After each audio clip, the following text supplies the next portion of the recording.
Good evening everyone. So I'm sure we all have gathered here and through our discussion we have sort of grasped the main concepts of how we can actually, or how we will actually envision Singapore's education, and more relevant to the discussion that the nation is currently going through, how we will envision Singapore education perhaps in the next 20 years or so. And perhaps I think we are all here, we are very curious to hear what our Minister, Mr. Heng, will have to say about education in the coming years. Mr. Heng? Thank you, Rayson, and thank you all for. Let me first thank all the student unions for inviting me to have a chat with you, and for your efforts in coming together, discuss all these issues, and present the findings, and to share that. Although I understand you're given 40 minutes to think about the future of education. So it's not something that can be done easily. Now let me just touch on a few themes that you all have raised. What I found very interesting is that the predominant thing that hits me is the education system in Singapore is overly focused on grades, competition, bell curve, paper chase, economic ends, and we are just like little rats running after an economic race. Does that sum up the feelings of many of you from all the different presentations? Now, when you think about it, it's really quite a serious problem, isn't it?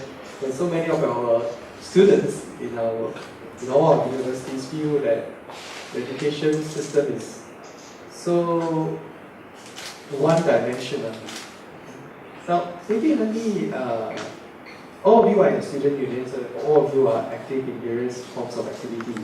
Let me ask, other than the student union activities, when you were in school, were you involved in some form of CCA? You were, okay. And I hope you enjoy your CCA. So it's not so one-dimensional. How many of you were able to read a book at least once a year, whatever book? Fiction, non-fiction? Other than textbooks? Okay, some of you. How many of you read the newspaper every day? Okay. Some. Okay. Alright, at least some of you do. How many of you read a news magazine, a current affairs magazine, whether it's Times, Newsweek, Economist, whatever? Okay, some of you. Well, that's good. How many of you read online, maybe Yahoo News or some form? Oh, predominantly. Now, it just shows what a wide experience. I would like to do a quick survey. You all said that all this stress, exam, grades, and all, they're all very bad. How many of you would support abolishing all exams? 2.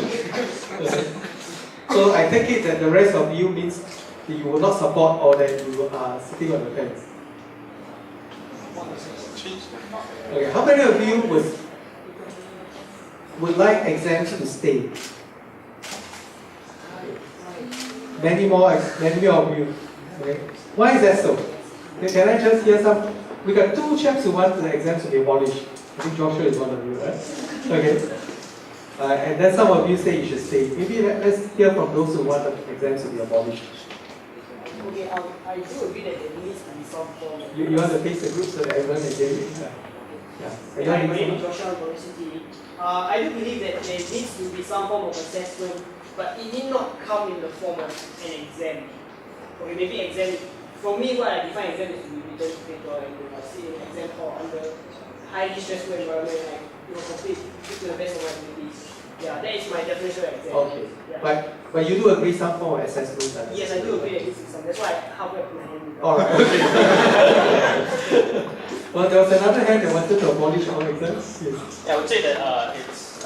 You want to say I would say I would kind of like agree with you because like I didn't hear the second part, so like. Okay. But then I do think that we should possibly give people a choice as to whether they want the exam. As in, to allow more routes basically. Okay. Yeah. Sorry, your name and your school? Oh, my name is Jordan. Jordan. NTUSU. Yeah. Okay. And there were several of you who say exams should stay. Okay. Can I hear those brave souls who want exam to stay? Probably I'll start. Yes. Okay, I'm Shuma from NUS. I believe exams should stay. I'm really very strongly in it because I'm here where I am today because of exams. They're actually from middle class coming back around the time.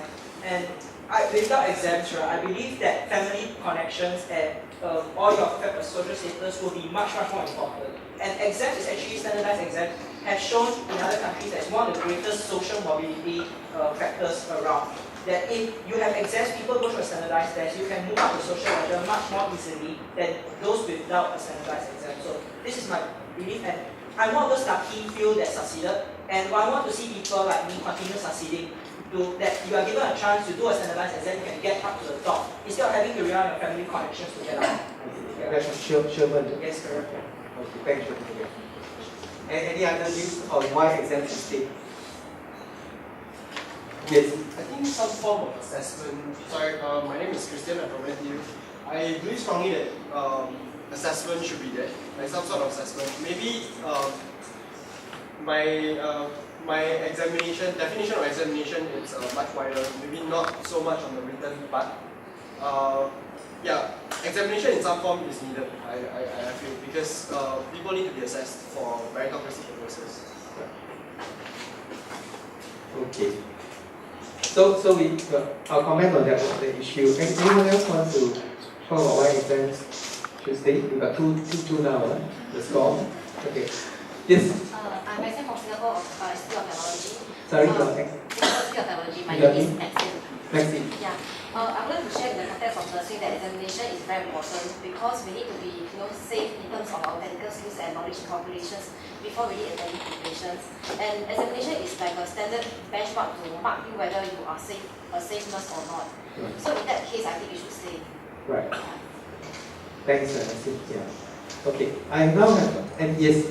Well, I do think that the examinations cultivate a certain kind of character, Right.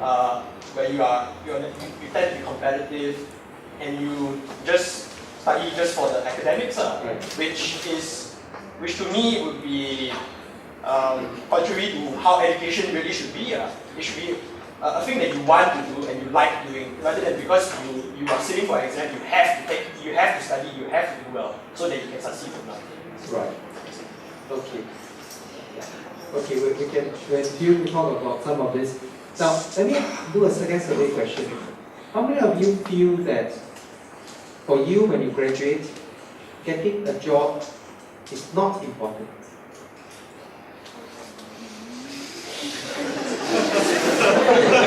Well, we have one hand there. Yes.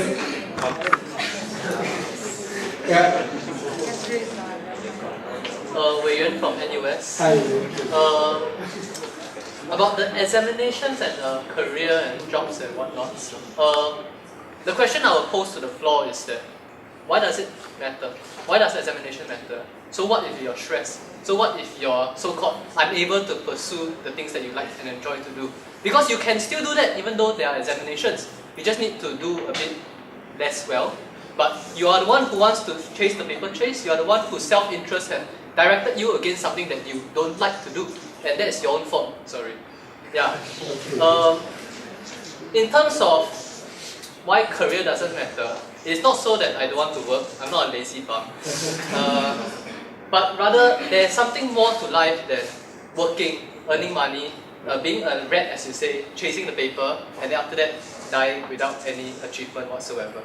There's something more to life than that. I cannot say for sure what it is, but it's for the self to discover, and I think that you all can talk about it. Yeah. So how many of you will now join Vivian to discover the meaning of life and how to do a job? So I take it that when none of you raise your hand, yes. Okay. Yes. Oh, you agree? Okay, so now Vivian has two converts now. Right? Okay. Now, how many of you here feel that pay is not important? Okay.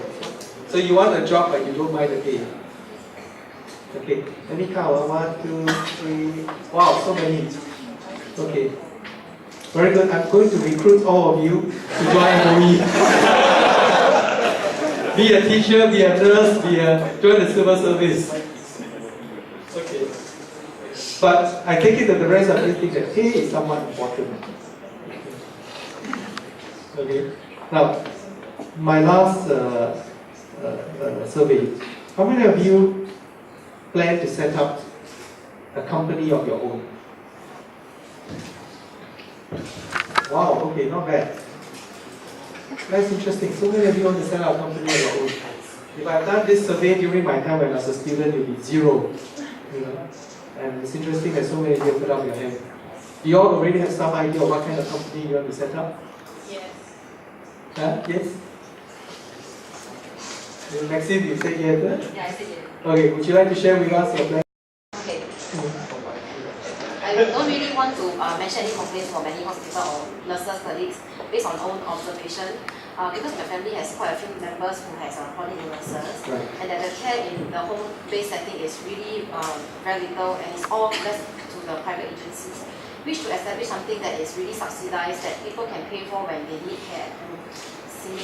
Similar kind of business idea like that, but it's more of a caring business than money making. So more like a social enterprise Something like that. to provide care. Yes.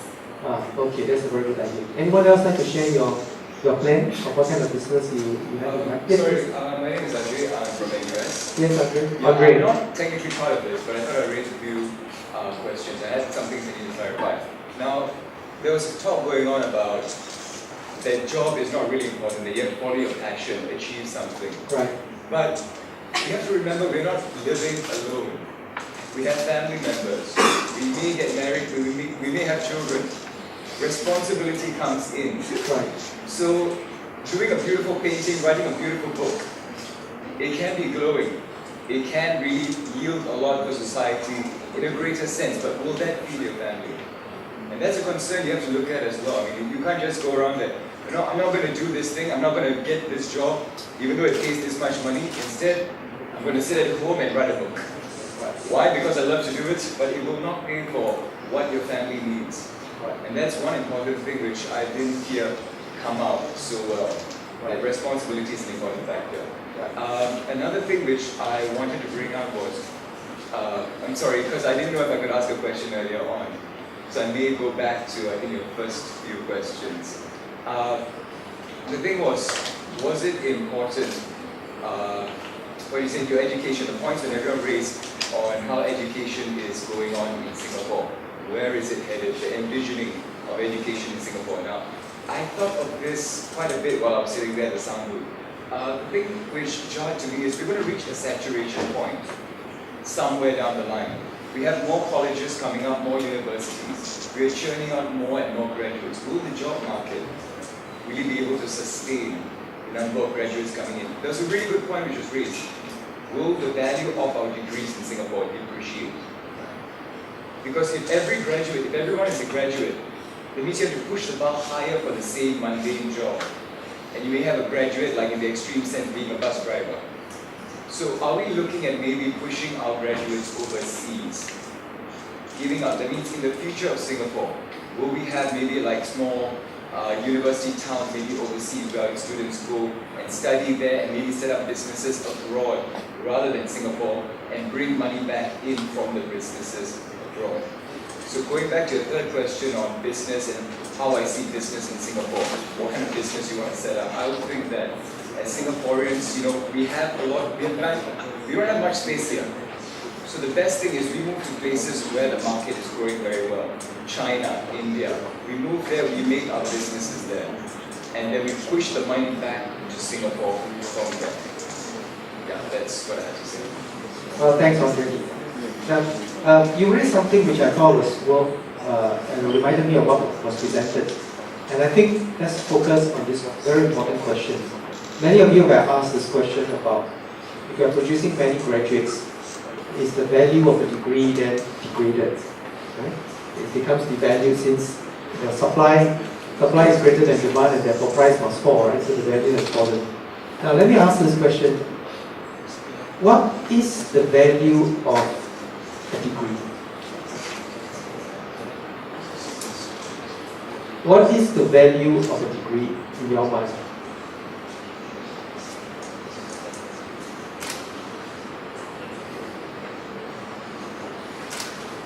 Yes, Audra, is it? You want to volunteer or quick Is answer? there a rule that I can't speak twice at a go? Well, since no one put up their hand, I think we'll let you speak. Since I'm standing already. Yes. Alright. Just to let you guys know, first we did the sound, the mics are working. So you can just stand the mic if you don't want to project. Yeah, okay, yeah. So, sorry, lost my train of thought. The value of degree. Value of degree, I think it's more of like a certificate of ability. Right? That means it shows that you're able to do certain things. Right. You have the capacity to work in a certain field. And that's all the degree is. It just tells you that, okay, this person has gone through the technical training required for this course, and that should serve as your degree. Right. Okay, so that's your definition. Yeah. Good. Anyone else? Yep. Personally, I do agree. Sorry, your name? Oh, sorry, I'm Yong from NUS. Yong Chen. Yes. Yeah. Personally, I like to agree to that point.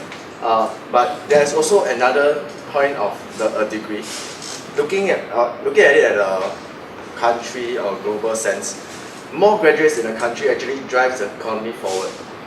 So, more graduates in an economy means that you have more people with actually the ability and the capability to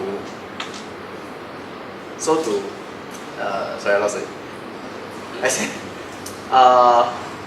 with more people having a degree and fighting for Singapore's economy, and with more people having intellectual sorry, I was thinking sorry, I'm a bit nervous. But my main point is on an individual level, I do agree that with more people having a degree, it depreciates the value.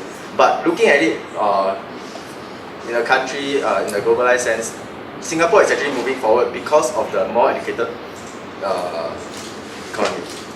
Yeah. Sorry, I took very long. Yeah.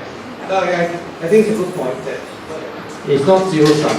That the more graduates you have, you might attract different kind of industry and move forward. Yes. I personally think it's just a signaling mechanism. It depends on each individual, but I think it's a signaling mechanism. You just tell people that you're good enough for this. And I personally feel that if I didn't have my university education, right, it wouldn't make a difference for me if I went to the workforce. I mean, like, I'm not being, I don't know why people feel like this, but it's just to tell people that it's a passport for me to get a job. I don't really need it, but like if I wanted to travel, I have to get it. Yeah. Okay. So for you, it's a signaling. You think it's a signaling? Yeah, it's just a signaling mechanism to tell people that I'm capable. So is there a better signaling device?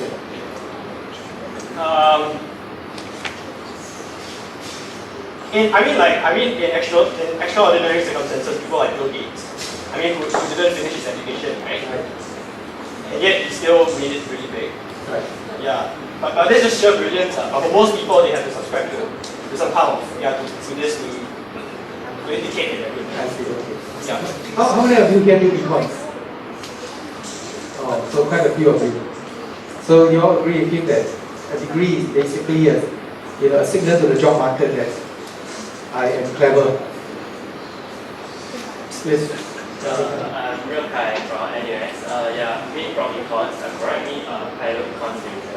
But in economics, which study that education is a form of indicator, it's a form of signal to see how much. It's basically trying to peg a value on how much you're worth in the economic sense, how employable you are, and things like that.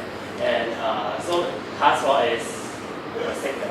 But I think what kind of signal I think the society can define. Yeah, in the sense whereby if you say a first class honors value such is of such value for certain job you can have a first class honor. But I would like to also challenge that. In other dimensions we can create other dimensions to define other form of signal mechanism that we would like to have, and for that I don't think it's a one-sided thing. For university, we can always, for any other education institute, we can always say that, our students are capable in terms of arts and in terms of their communication skills and things like that. But it boils down to that end point whereby if our employers don't agree with that, then I think the signaling doesn't work. So on that meritocracy. Okay, before I continue, Like someone who has not spoken before. I just believe that the failure of a degree is only. Sorry, your name? My name is Haru from NTU. Haru. The failure of a degree is just like forgetting your first job. It's failure by money on your salary for your first time job. Otherwise, in economy we learn that the salary is actually not really failure by the education itself. Like the variability in education doesn't really reflect on the salary. So I think in the term value of money is really nonsense. Alright, thank you. Okay, I think we'll give the opportunity to those who have not spoken. They have not spoken. sorry to speak. Maybe you have to take the mic instead because I think there's some problem with the recording. Yeah. Oh, okay. You need the mic for the recording. Okay, thank you. I'm Sandy from NTU. So I would like to quote one of my lecturers on this. So when in one of the lectures, he asked us what are the value, why I must hire a graduate, and there's a silence throughout the class. Okay, it's expected. But what the lecturer shares that actually people hire graduate because of two reasons. The first one is their time. The time that actually they invest to actually further hone their abilities and skills. And the second is brain.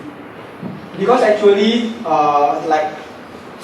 we agree that not everybody can go to college and earn a degree. So like a degree is like some sort of like, as my colleague mentioned, is some sort of like signaling mechanism to actually show that you have the brain and the ability to do the things. Yeah, that's for me. Thank you. Okay, thank you. Okay, I think because we have a number of topics, let me just sum up. I know both of you want to speak. Yeah. Let me just comment on a few things, then we can move on to other topics that you may be interested in. So first, you may be wondering why I started the question about how many of you who support abolishing exams. Because you all started by saying that the system is so grades driven, exams driven, bell curve driven, paper chase driven, and so on and so forth. And when you think about it, I don't disagree with you that I think we have two grades driven. And that is the reason why I stopped naming the top PSLE scorer.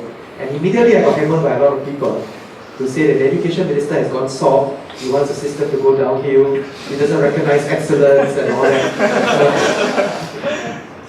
When I abolished the explicit ranking of schools and publishing ranking numbers, there were some people who were very happy.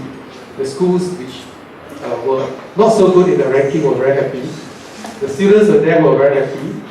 The schools which were high on the ranking and the parents begin to send me nasty emails about, so, what's wrong with excellence? What's wrong with doing well, Why are you so nervous about excellence? I'm not nervous about excellence, I think we must promote excellence. The reason why I think we can't be careful when we discuss many of this issue is that when you think about exams and what exams can do and what exams cannot do, several of you have touched on what exams can do. One of them is, I think, Sherman's point about, a certain form of meritocracy. That regardless of your family background, regardless of your connection and so on, that people have a fair shot in succeeding through getting qualified. And indeed, when you look back at the history of national exams, this is how exams started, because before that, entry into universities, into schools and all that, were determined by connections, by the fact that you came from an aristocratic family, your parents had the money to buy a place, and so on and so forth.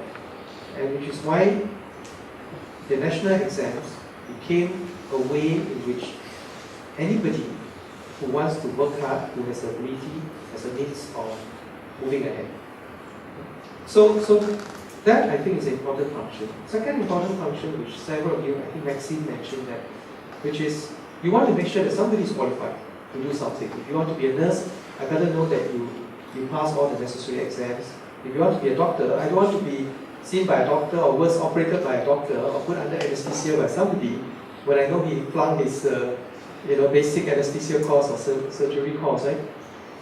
Or neither do I want to fly in the aeroplanes where the pilot doesn't know what he's doing and doesn't have a proper license. So there is a certification element, which several of you mentioned, about professional competence, that I do want to make sure that there is a certain value to that. Now there are a number of other elements which educators find important. I think Joshua agreed that even assessments are important. And indeed, assessments are important for an educator to know whether you have learned, and for you to know whether you have learned. Now, we can debate about whether there are better ways of assessing, whether pen and pencil test is the best way. In fact, just now when I was chatting with several of you, the universities all have a completely different way of assessing. SMU is from class participation to term test to C, continual assessment, to final assessment, everything counts, right? I met one of you from SIT who said that there is only one final exam, right? And that's it. It's hell of a stressful, but there's only one final exam, and that's that. Now, so we can debate the whole spectrum, whether which is better. But I think nobody disagrees that some form of an assessment is useful for learning. So that's the first point about exams, and whether are we to focus on exams and focus on grades. That is the second issue, and I do agree with many of you that I think the over focus on grades is harmful. It's harmful to learning, and it's harmful to social interaction. Now, why harmful to learning? Because I think if we lose sight of why we are learning something, and we are learning it because of a grade, we lose sight of why we are learning in the first place. The value that animates us in wanting to do something is lost. And in the same way, that's why my concern is that we look at education as a means to an end. And the end itself is a good job, a good life, a high salary. I don't think we disagree that a good job and a good life and a good salary is important. But if we just focus on that, I think we have lost something valuable about life itself. I mean, and why do we feel that we are economic, animals running around, economic digits or little rats running around in a rat race? The fact that you're raised it means that deep down you feel that this is something unsatisfactory, right? That life cannot be just about getting a grade and a job and so on and so forth. So I'm happy to hear that. And we really need to think about education beyond that. And that's the reason why too I asked, what is the value of a degree?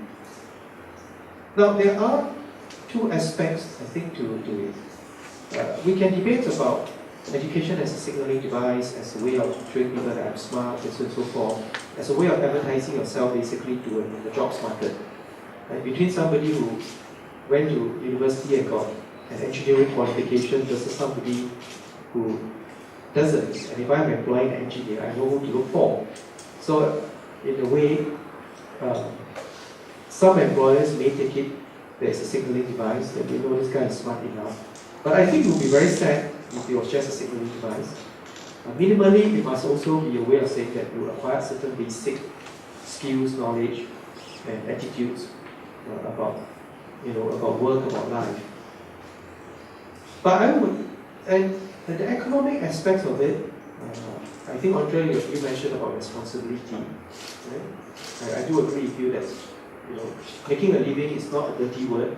We do have responsibility to other people. Getting a good job, wanting a good job is not a bad thing. Even the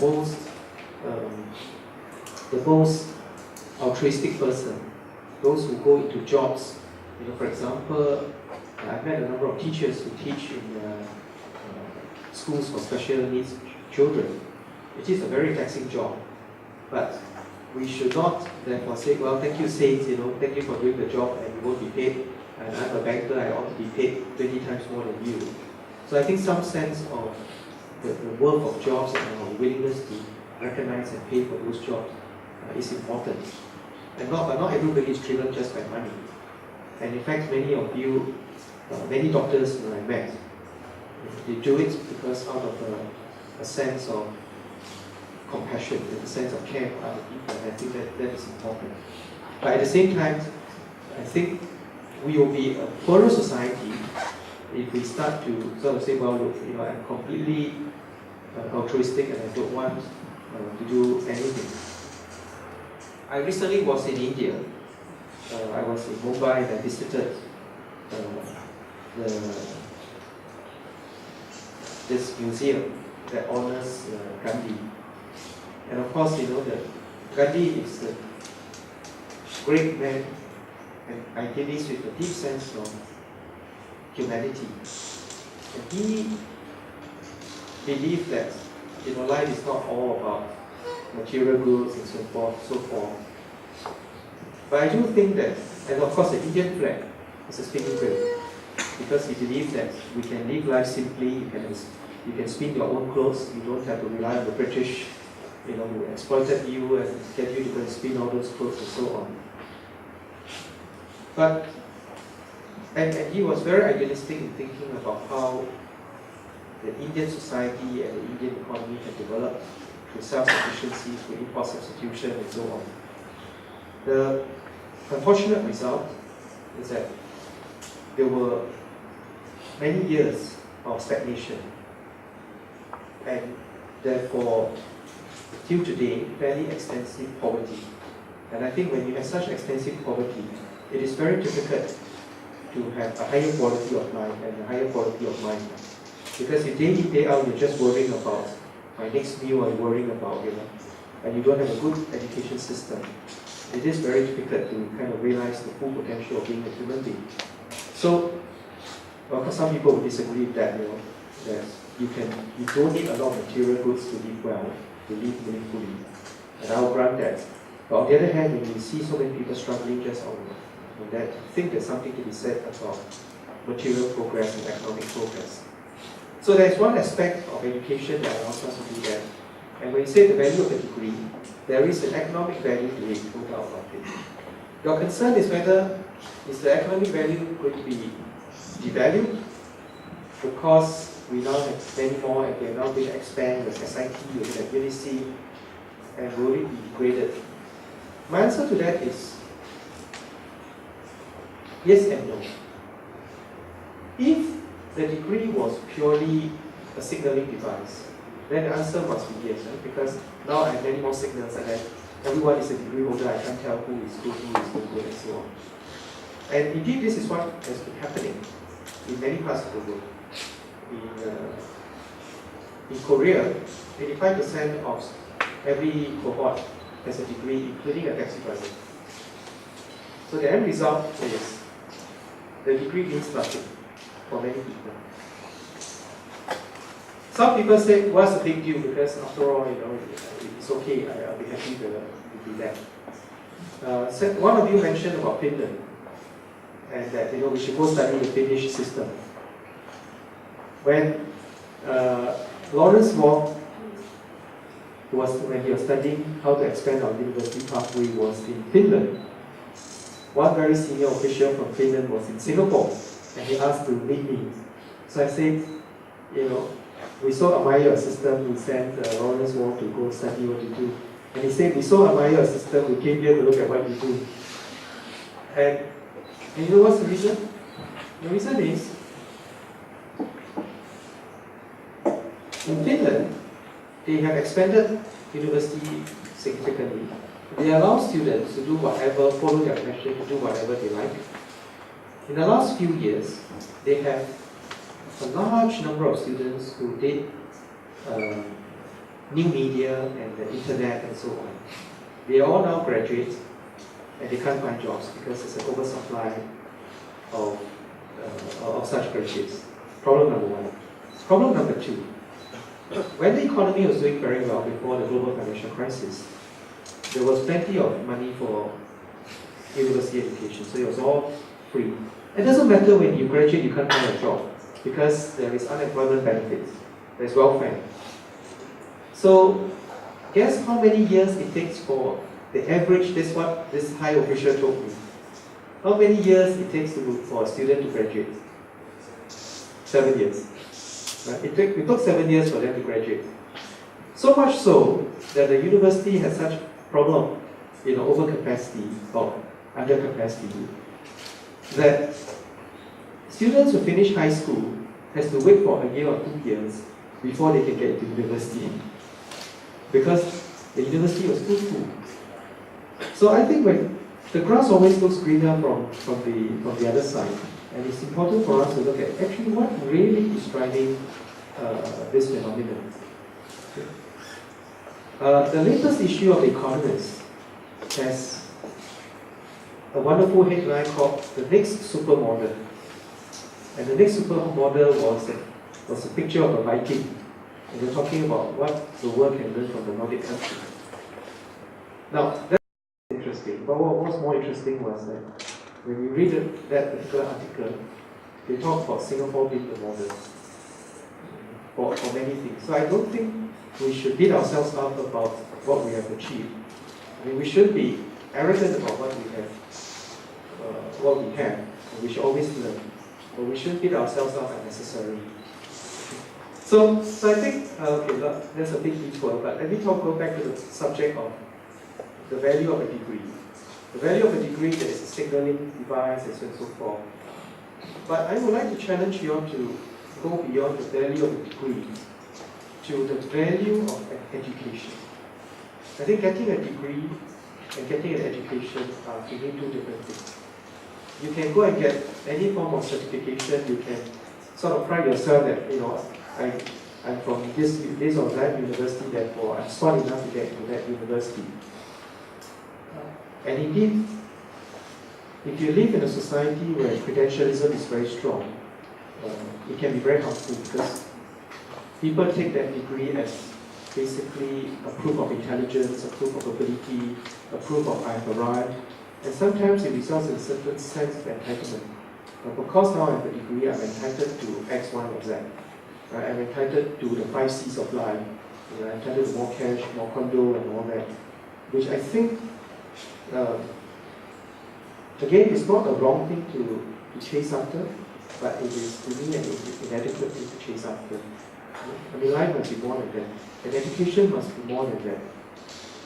So with that, I want to mention that, why is it that one of you mentioned about the work plan seminar, and the first thing that my very first work plan surprised many people. There were many people who wrote on the social media and even wrote to me personally to say, Mr. Heng, actually you're not fit to be the education minister. This bloke was doing nothing but he was running the Ministry of Trade and Industry, negotiating trade agreements, thinking about economic development of Singapore. He was running the Monetary Authority of Singapore, dealing with banks, dealing with capital flows, dealing with the economy. What does this not know about education? So when my first work plan, I talk about, MOE will place a significant emphasis on character and citizenship and on 21st century competencies. It surprised many people. Now let me use this occasion to explain why, because I think it's relevant to you as well, even though you have missed out on your school now. Now, first, on the character bit, I use it as a shorthand to mean 2 or 3 very important things.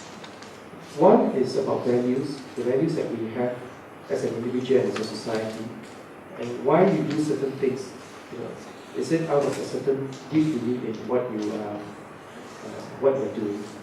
The second important piece is social emotional learning. And what it means is that as an individual, having a degree of self-awareness.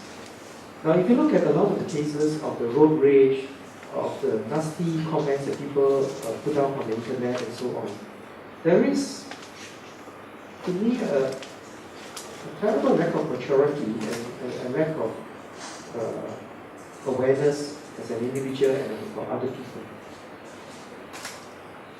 But more importantly, you find that the social emotional learning is eventually going to be critical for you as a person, whether you're going to be happy or not. I think, was it Alan who mentioned about the best thing the SMU teach you is about recognizing yourself rather than the grade. And indeed, that's the case. And getting students from a